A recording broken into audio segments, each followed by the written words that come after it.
Got it. Here's a continuous long-form narrative for Detective Comics 1 in the style you're asking for. No breaks, no panels, no chapter headings, just flowing storytelling. Detective Comics number 1, Part 1, The Bat, Earth 1.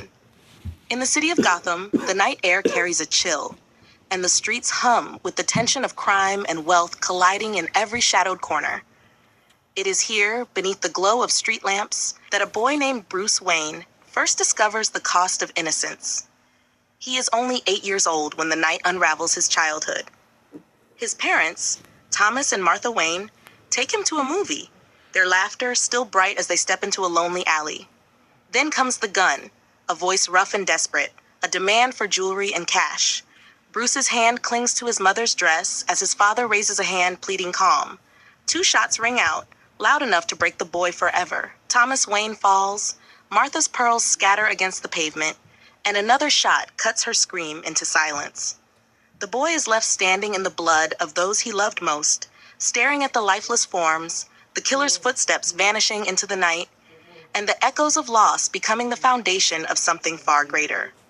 The young heir is taken into the care of Alfred Pennyworth, once a soldier, now a loyal servant to the Wayne family.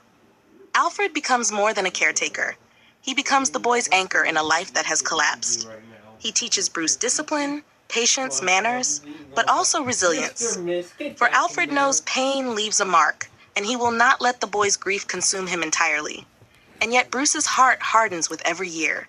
He swears vengeance, not a single act of rage, but a lifelong mission to stop the kind of evil that stole his parents. By the time Bruce turns 15, he knows Gotham alone cannot teach him how to fight the war he is destined for. So he leaves. He travels to the mountains of Japan, where silent masters teach him the ways of shadow and blade. He learns to move without sound, to vanish into the dark as though he were part of it. In China, he studies the art of pressure points and discipline of the body, his mind becoming as sharp as his strikes.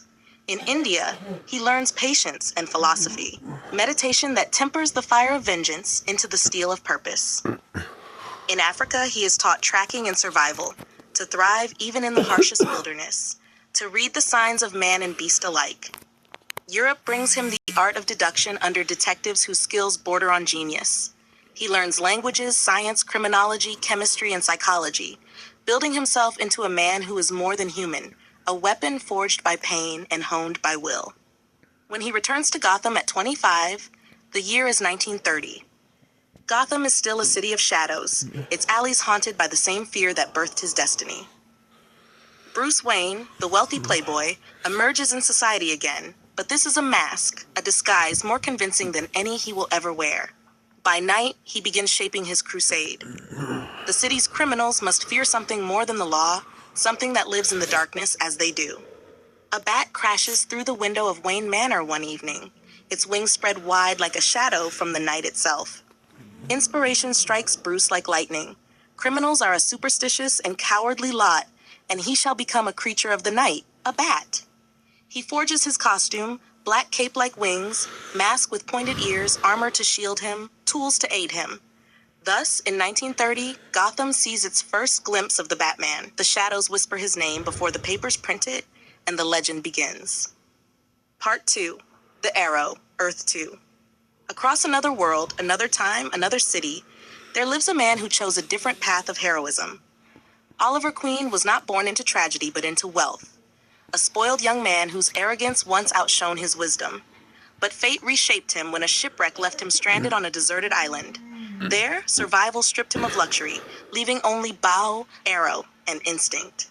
He taught himself to shoot with precision, to fight with resourcefulness, and to endure. When he finally returned to civilization, he was no longer Oliver Queen, the billionaire playboy. He had become the Green Arrow, a man whose weapon was skill, whose purpose was justice. One brisk evening in the heart of Star City, a gang of bank robbers thinks fortune favors them. Masks hide their faces, guns weigh in their hands, and greed drives their flight into the night. They burst from the glass doors of the First National Bank, bags of stolen money slung across their shoulders. Sirens wail in the distance, but before the police can arrive, a shadow leaps from the rooftop above. A green hood catches the light, and the figure lands with grace and precision. The robbers laugh at first, thinking him just another man.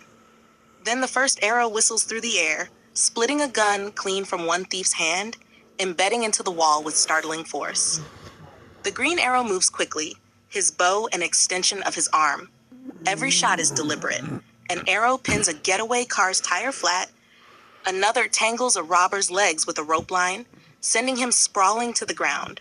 The leader aims his revolver, but Oliver is faster. A boxing glove arrow slams into the man's jaw with the weight of a sledgehammer, dropping him before he can fire. The last of the robbers tries to run, but an arrow with a cable snags him, yanking him backward and leaving him tangled like prey. Oliver lowers his bow, surveying the scene as police sirens close in. The robbers groan, tied and defeated, the money bags scattered harmlessly on the ground. The cops find nothing but criminals gift-wrapped.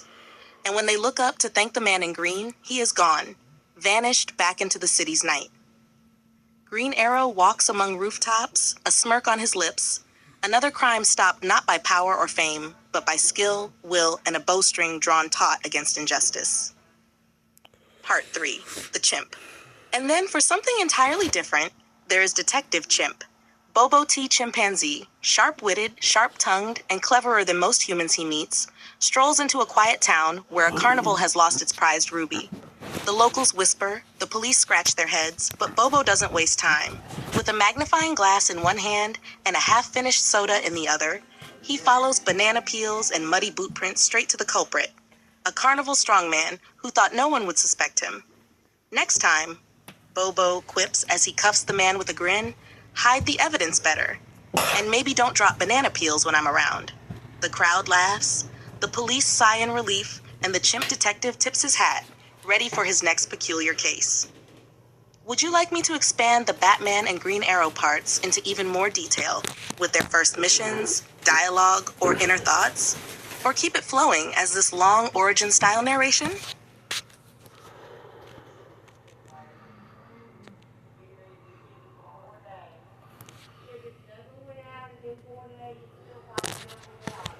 Alright, here's Batman Noir #1, written as a moody retelling of the Batman story from the last tale, but steeped in noir tone, heavy atmosphere, internal narration, and grim shadows. Batman Noir #1. The city never sleeps. Not really, it just pretends to, drowning its sins in neon and whiskey, letting the shadows do the dirty work. Gotham is a place that eats people whole, then spits out the bones into alleys slick with rain. I should know, Gotham chewed up a boy once, and left him staring at two bodies on the pavement. That boy was me. I can still hear the sound, the crack of a pistol, the pearls rattling across the ground, the gasping silence that follows when everything you love has been taken in an instant. My father fell first, my mother after. Their killer? Just another faceless thief in a city drowning in them. The cops would call it a mugging. I called it the moment Bruce Wayne died. Alfred took care of what was left. A soldier in another life, a butler in this one, and the closest thing to a father I had left. He patched the boy's wounds, gave him food, gave him manners, and tried to give him peace. But peace doesn't last in Gotham. Grief curdled into obsession. I didn't want comfort. I wanted justice or something darker. 15 years old, I left Gotham, packed away my name, my fortune, my smile, and set out to learn what the world had to offer a boy bent on revenge. From Tokyo's rooftops, I learned silence, how to move like a ghost and strike like one too. In Shanghai, I let masters teach me pain, teach me how to turn it into strength. In the Himalayas, I learned patience, learned to watch my breath fog the air and wait longer than the wind itself. In Paris, I studied deduction with men who could see a story in a footprint. In Cairo, I learned to read fear in another man's eyes. I returned at 25, a man forged out of lost training and time. The Wayne fortune was still there, a mask waiting for me to wear. Bruce Wayne, the playboy, the careless son of privilege. Gotham welcomed him back with a glass of champagne in one hand and knives behind its back. That was fine. I wasn't back for them. The city had grown worse. Crime ruled the streets. Thugs fattened themselves off the people's fear. The law? Corrupt. The cops? Bought and sold like cheap cigarettes. Justice wasn't blind. It was gagged and bound. So I decided Gotham needed something else. Something the criminals couldn't bribe, couldn't reason with, couldn't kill in an alley and walk away from. I was searching for an image, a mask that could carry the weight of what I'd become. Then it came. A bat, breaking through the window of my father's study. Its wings spread wide in the night, its screech slicing through the silence like a warning. It was ugly, primal, terrifying, and perfect. I built it all in secret. The suit, black as midnight, armored against the knives and bullets of the cowards I'd hunt.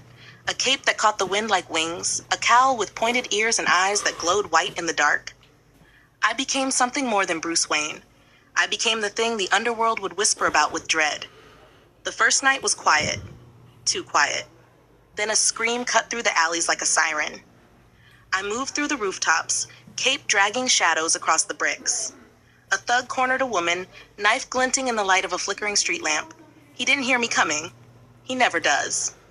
My fist met his jaw and his world went black before he hit the ground. The woman looked up, saw me, froze. She wanted to scream but didn't. Fear works both ways. I disappeared into the dark before she could thank me or curse me. Word spreads fast in Gotham. The criminals call me a demon, a shadow, a bat. They're right. I am the thing they fear when the lights go out. I am the answer to the sound of gunfire in an alley. I am Batman, and Gotham is mine to haunt. Want me to make Batman Noir #2?